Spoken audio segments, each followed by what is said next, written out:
Okay, very nice. Yeah. Oh, oh, finally, I'm so happy that I'm recording. I feel so proud. Well done. Okay, so here we go. I will cut the first part that we are talking and I will edit it, okay? Okay, sounds good. Okay, so here we go now. Hi, Antonia. I'm very happy that I have you here today with me, and I apologize for our turbulences in technology. Fine. No worries. We keep learning, right? Absolutely. Yeah. So yeah, as I was writing, as I wrote on the post on Facebook, I met you on summer in Second conference, and I was amazed by your powerfulness, your excitement in Cyprus. Really, I mean, through you and the other people there, I was feeling more Cypriot than I will ever feel more Cypriot. I think it's amazing. Oh, I think you are out of Cyprus, you are more Cypriot than we are living inside. It's amazing. thank So, you. apart, you will explain as you heard about Sega, but apart that, who are you? Well, but first, Nadia, I just want to say, it's a great honour to be on the show, so thank you for inviting me. And so just to introduce myself, I'm Antonia Michaelides. I'm 27 years old, born and raised in London, but I'm Cypriot. My heritage is Cypriot. My parents are from the villages in the occupied area, Trigomo and Gifre. And yeah, as this interview goes on, I'm sure you'll find out lots more about me. So you were born and raised in London, yes? Right. But you feel very bonded with Cyprus. Yes, I do, especially through my involvement in NEPOMAK. It's a part of my life now. Yeah, when I was younger, growing up, I didn't have that many Cypriot friends. I couldn't speak that well. Greek still is very young. Yeah. But through NEPOMAK and the activities and initiatives that we run, I have really gotten to know my culture and my roots, and we offer these same opportunities to other young people too, all over the world. And we'll Yeah. that a bit later.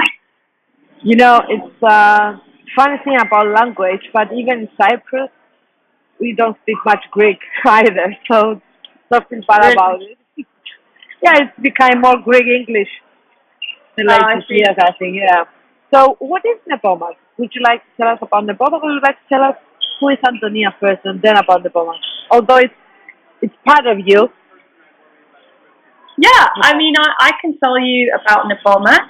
So I guess we are what we say we are on the tin. We're a global, entirely voluntary, entirely youth-led organisation run by young Cypriots for young Cypriots. Yeah.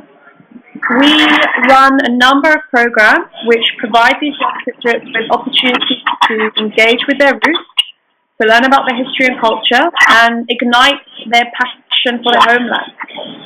We operate in over 45 cities across the UK, USA, Canada, Australia, New Zealand, South Africa, Zimbabwe, Greece, and continental Europe. I don't think I've forgotten any. And we have 15,000 members and counting. We're very proud of that. How many members you have? 15,000 globally. Wow. Wow. Yeah. That's So we're a very lot. proud. Yeah, we're the world recognized voice for young overseas students. Yeah, and you know what? And I think I have made it like my mission in a way is that we have so brilliant minds like yourself and other young people, and we have no idea in Cyprus. I mean, within the country, and you are doing a great job. And it was first the reason I wanted to do the show is was for you because I admire you as a woman. I Thank you. admire when I see young women with power, with excitement for life, because you need to love life in order to love anything else. For sure. And about your passion about Cyprus and doing things and be active and all that. And it's amazing, 50,000, and you are the president. Yep. So 3 years now. How is that feeling, being the president? It's good. I mean, I never expected to be honest. It's something that I kind of almost fell into, but I'm very glad that I did. The first year was really tough, learning the ropes, but now I think I'm at the stage where we're seeing the organisation growing, you know, year by year. We're running new projects, new activities. We're expanding. And it's really inspiring, and the people I've met along the way are all fantastic and doing great work in their communities. Oh, it's just amazing to be a part of it. We help so many people. It really is amazing. So what exactly you are doing at NEPOMAK? You are a global organization, right? Yeah. And so young people, teachers all over the world, they contact you for anything they need, or you are doing events that bring you together. I know that you are doing that program in Cyprus every summer, yeah? Yeah. So I think the main activities we run are at global level are a number of different programs. I'll talk about a couple of them just to give you an idea, because there's so many things that we do. Yeah. So one example is our NDCP program. It stands for the NEPOMAK Discover Cyprus program. Sorry for interrupting. Is there something in front of you, because I can listen a noise in your microphone? No. Okay. It might be because you're on speakerphone. I don't know. Yeah, maybe. I was dead still. Okay. No, I think it's me. Sorry, because you're on speakerphone on my. Don't worry. I will have you live when I will be in London again. You want to skip me? Yeah. No problem. Okay, sorry. So, I was saying about the NDCP, NEPOMAK Discover Cyprus program. So what that is every year we send 50 young Cypriots aged 18 to 22 from all over the world to Cyprus for an intensive 3-week Greek language course run by the University of Cyprus. They also have history lessons, dancing lessons, and go on guided tours of Cyprus's cultural and historical sites. So that's one example of how we bring diaspora Cypriots closer to their heritage and learn about Cyprus. We have another program, NCCT, NEPOMAK Cypriot Culture Tour, and that's for young Cypriots of a slightly older age bracket, so 23 to 30. Again, diaspora Cypriots from all over the world are eligible to apply. This tour is a smaller group. It's 25 people every year that we send on a 10-day cultural tour to Cyprus. So this is just focusing on like professional guided tours. We see Agama, Paphos, Limassol, Rhodos, Nicosia, Larnaca, the whole island, the whole republic. Cyprus is better than us, I think. We've had a lot of practice. To see all the cultural and historical sites. And then we have our conference, which we run annually as well, and that's the conference that I met you on. Yes. Again, so that's the purpose of that conference is to hear updates from the ministers and the President of Cyprus himself on what's happening in Cyprus with the Cyprus problem, the missing persons, oil and gas, the economic situation, all the key topics on Cyprus. And also attending that conference, the delegates find out how NEPOMAK as an organisation runs and how they can get involved. Exactly. It's really useful to run that program annually. It helps us bring people into the organisation at an organisational level. Yeah. And 3 examples. We do so many more things. I can sit here and talk all night about everything we do. But I just wanted to give you a flavour. I'm sure you can talk all night. So, okay, you are NEPOMAK, but you are a lawyer too, I think, no? Yeah, that's right. Tell us a little bit more about your studies, about you as a professional. Sure. So I studied at the London School of Economics. I actually studied law and anthropology. Wow. Interesting. Yeah, it was fascinating. It's very interesting. Yeah, the 2 disciplines are very different, but they are very well. They don't complement each other per se, but it broadened my skill set to study both. And anthropology is really fascinating to me. So this is the study of culture and civilizations and how it has developed over time. That's really fascinating to useful to me. So it was good to study anthropology too. Yeah, I graduated in 2011. It feels like a long time ago from now. On one hand, on the other hand, it feels like it was just yesterday. Time flies. And then went to law school for a year. I then trained at a US law firm for 2 years, for training contract as a lawyer. And now I work at HSBC in their in-house team, supporting the security services business, and I've been there for 2 years as a qualified lawyer. It's great. I'm enjoying it. Yeah, enjoying it. You like being a lawyer? Yeah, I mean, it's an interesting job. It's fast-paced. It's fun working at the top end of the commercial world on high-profile transactions with really interesting clients that shape the world that we live in. So I find that really fascinating and motivating. So it's good. It's hard work, but, you know, so are most career paths. The jobs are great. You sound a very busy lady. Do you think that we can have balance? Because, you know, me traveling all around the world, meeting professional women like yourself, it's like many times I have the comment that they can't find balance. They don't have time to go out. They don't have time to spend with their family, their husband. And sorry, guys, but Antonia, she's taken. You got married last year, yeah? December 2015, yeah. So a year ago. 2 years ago, right. So how can we find balance? Can we not balance? And you have ambitions and you want to do things. You are doing already so many things. What do you think? Yeah, look, Nadia, I think your point is a valid one. I think it depends where you work. It depends what the culture is like there, and it depends on also your own ability to manage your time. So when I worked for the US law firm during my training contract, I found it difficult to maintain a work-life balance. And that's the situation I was in as well. So when you're training, everything takes 10 times as long as it should do because you're learning, and you make mistakes, and things take longer. But, you know, and on top of that, there's genuinely so much work to do. I wasn't to be every night till 10, 11 o'clock at night, and I didn't have a work. We froze. Antonia, I can't.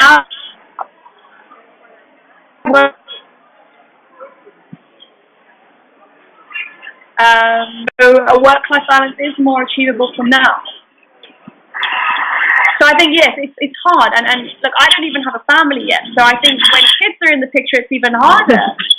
But I can see some of my colleagues at work, they get the balance right. It is possible. So it's just finding your groove and learning to prioritize. Human. There's only one of you. You can only do so much. You think that a woman that, you know, usually, of course, you were raised in London, but I think that's global though. The woman usually takes care more of the children, and you know. So you think that it's there is a limit, Antonia, for a woman to have a career, successful family at the same time? I think it's down to the woman's personal choice. If a woman wants to put her family, stop her career to look after her family, it's completely up to her. It's her decision. But I don't think it's impossible for a woman to maintain a family and pursue her career to the highest levels. And I've seen that with my colleagues at work. My boss as well is a mother and has an excellent, successful career and has gone very high. Same with my manager's manager. We actually have a lot of women in the team who have demonstrated that, it's great. They're great role models. And they show that it is possible to have a family and a career. So I think it's down to the woman's personal choice. Some women prefer not to do their career and prefer to give that up to look after their family. And there's no right or wrong answer. But it's possible to have a career if you want one. So you think that there is an age limit for career? For example, here in the States, what I observed is that there is no limit in starting new things or changing even careers here. I mean, I met a guy that he's 55 and he was a banker and now he's a tour operator. I mean, so you think there is an age, that a limit like limits us in change a career, or what do you think? To be honest, I don't think so. I mean, I think so with some career paths, it is difficult to change careers later on because of the study involved. Maybe it makes it more difficult for people to switch careers if they know they've got to go and study for 4 years or longer, or 6 years to be a doctor. But I don't think it's possible, and I've seen many examples as well where people change careers later in life. At the end of the day, we're all working longer these days than we used to, so we have all the time in the world. Yeah, I don't think there's an age limit. Yes. So what do you believe? What would you say to the young women, or too young? So I won't be charged for feminists. Be feminist. Let's talk about young people, not just for women or girls. What would you advise them? They finish their university, and it's a scary world out there. You've been there, I guess, Yeah. to go out and work, because it's different to be in the university, it's different to go out there in the workforce. I think my advice to young people who are studying, and even young people who are not studying, they might be doing another path into their career, is just to really put yourself out there. Make sure you apply for internships or voluntary positions, attend events with interesting speakers, just absorb as much as you can with what's available around you. You're young people at the stage where they're learning, and everything they do, every bit of experience they get, whether it's paid or unpaid or voluntary or whatever, it's an experience that you learn from and you take something from it. Don't ever think that you can't do something. It's too difficult, I'm too busy, I won't be good at it, I won't know anyone, this is outside of my comfort zone. Yeah, yes, all right. And I won't succeed, or I didn't succeed, so I don't think I'll succeed again, I'm going to give up. I think that mindset alone is what holds you back from realizing your full potential. I remember, I can give an example from myself. When I was applying for training contracts, I must have got over 50 rejections. And wow, really? Yeah, it's a numbers game, and it's difficult. Wow. Yeah, and it knocks your confidence back. But it only takes one firm to give you an offer, and that's your foot in the door. And you can go on to do great things. Just don't give up, I would say. And I really believe that if someone wants something badly enough, with enough hard work, they will always get it. It might take them longer than other people, or longer than they expect themselves. But yeah, I think you will always come right. Yeah, very right. And you said something very important. You talk about voluntary. Because I think that many young people, not just the young people, anyone, they see first money issues, how much I will be earning, rather than how much I will be learning. Yeah.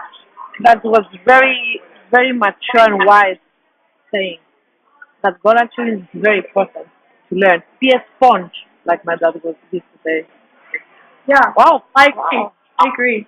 And maybe I'm biased because I've dedicated 10 years of my life to NEPOMAK, and that's all voluntary. But for me, it works. I'm a case study that voluntary. Really, honey? You've been there 10 years? Well, 18 was when I first got involved. I attended my first conference at 18 and loved it and got further involved. I've been the global president for 3 years. Prior to that, I was the president of the UK branch for, I think, a year and a half.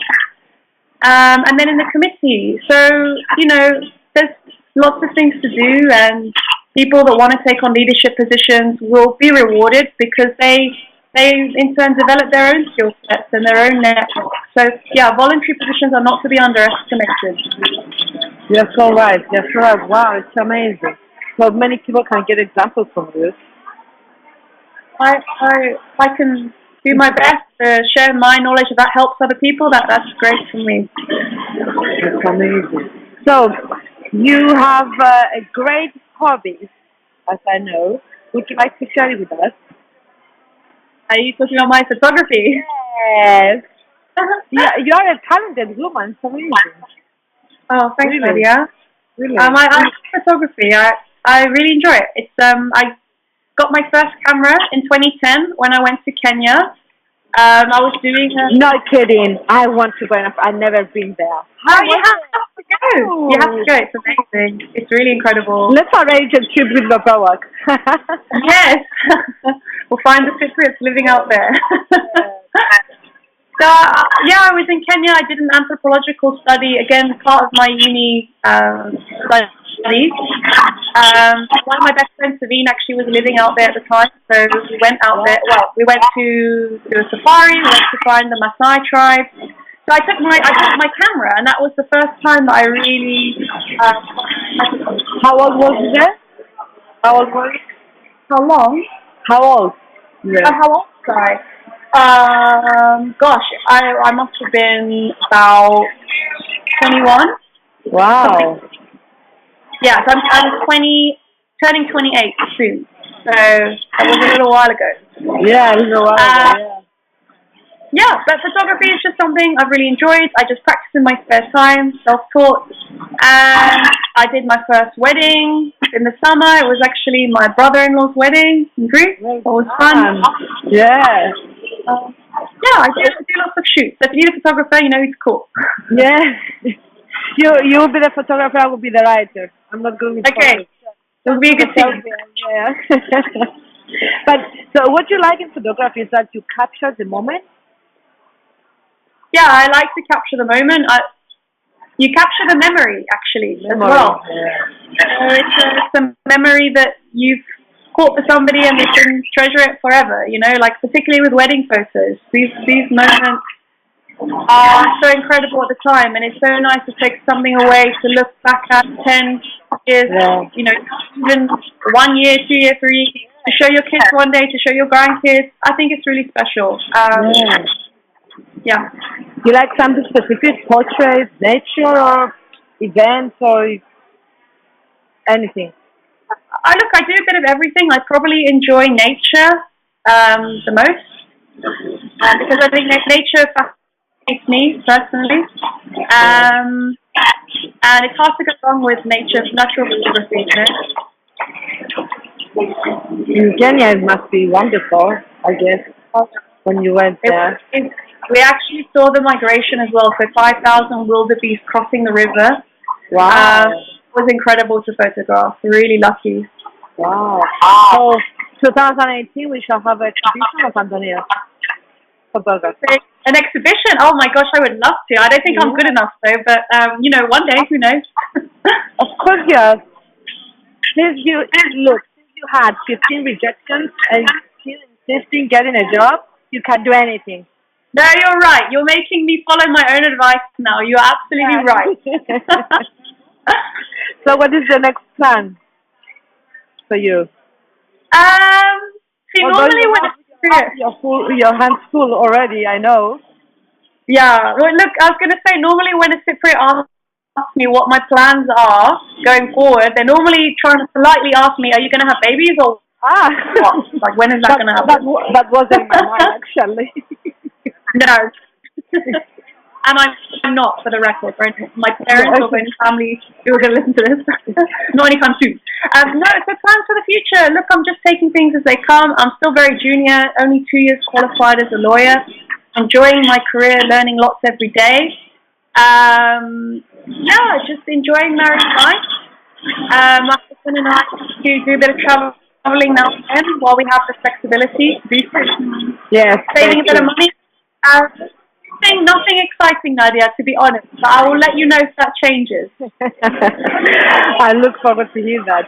You know, okay, so you say happy marriage. I will ask you something. I have many clients and friends that their main issue is relationship. So before we end up our discussion, I would like to tell me, what do you think is the secret of a good relationship? It's a really hard question, and I don't think there's one secret or one formula, to be honest. I think it obviously helps that the person you are with is someone you can trust, and you have that, like, you be friends with them first, as opposed to, you know, just you see them as your best friend and your friend, as opposed to your husband or wife.